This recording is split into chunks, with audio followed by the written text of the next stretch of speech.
Hi, my name is Rosemarie Figueroa. I'm from the University of Puerto Rico. I'm participating in a program of a summer research opportunity program in the University of Michigan with my advisor, Thomas Armstrong, in the Department of Industrial and Operations Engineering. The project that we're working is a hand function evaluation. In this specific project, we're working with a patient, a tetraplegia patient, and we're comparing the times they live in tasks before and after a surgery. Um, for the objectives of our project, we have to develop a tool for quantifying function of the hand performance, evaluate the outcome of the medical intervention, and determine the ability to perform activities of daily living, work, and leisure. For the background of the project, we have the surgical procedure consists in the transfer of a form of the forearm tendon to the hand, so we can restore the lateral pinch, and with that he can have some strength, but because before the surgery he didn't have any force on the hand, and after the surgery they can restore some of the grip. And to measure the hand function, we will use a Jepson-Taylor test that is a well-validated test for functional motor assessment to reflect activities of daily living. For the long-term goals, we have to determine the surgical procedure, if the surgical procedures provide significant function capability, and also to determine if the Jepson-Taylor test can be improved. On the hypothesis, we have that it will be improvement in further trials. Consequently, we will have a learning curve behavior.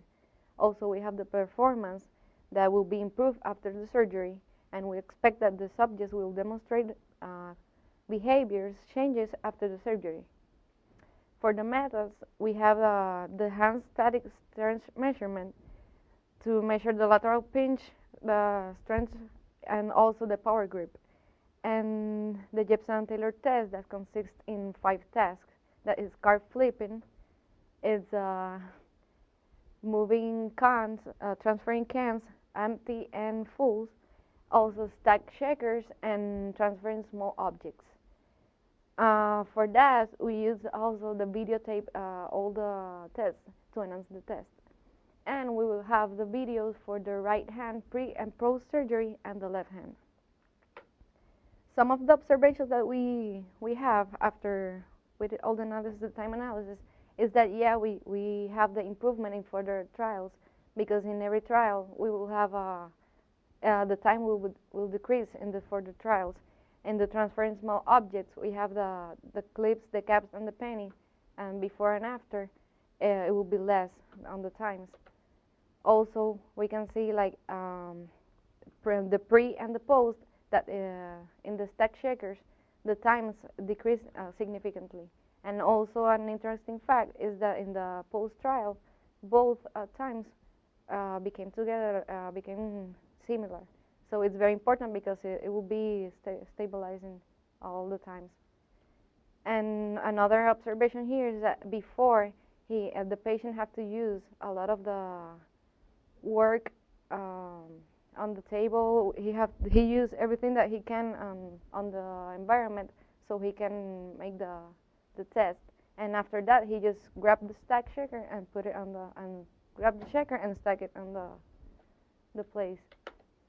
The Jepson-Taylor test in the transferring cans, we can see a significant learning curve behavior, and also we can see a significant change that the pre versus the post on the times.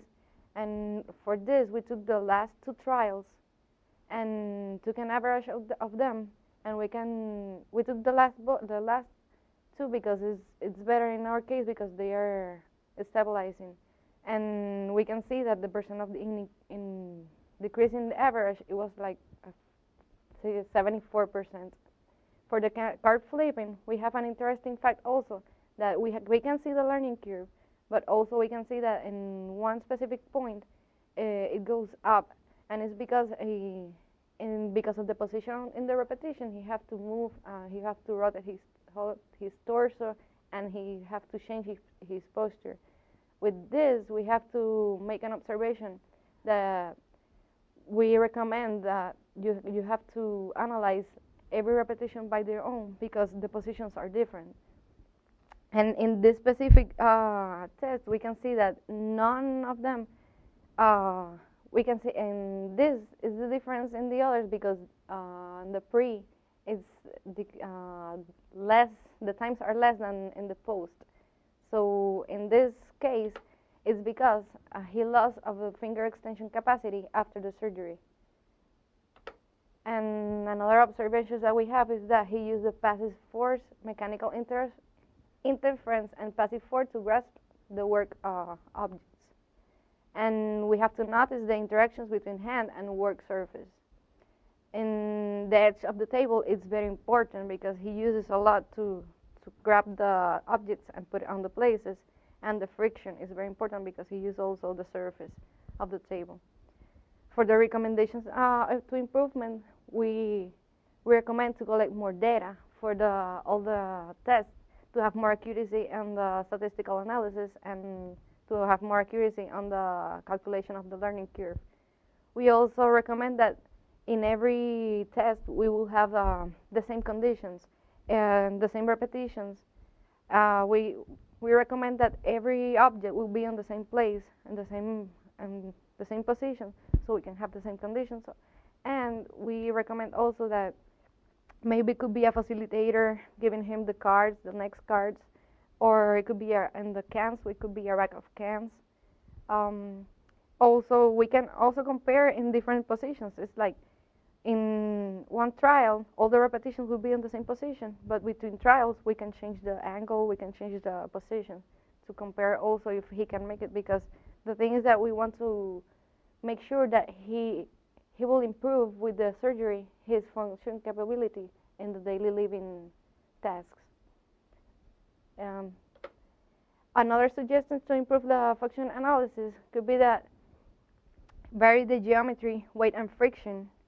We can use different weights of the cans, other objects like with different coefficients of friction like cups, glass, plastic, ceramics, for example.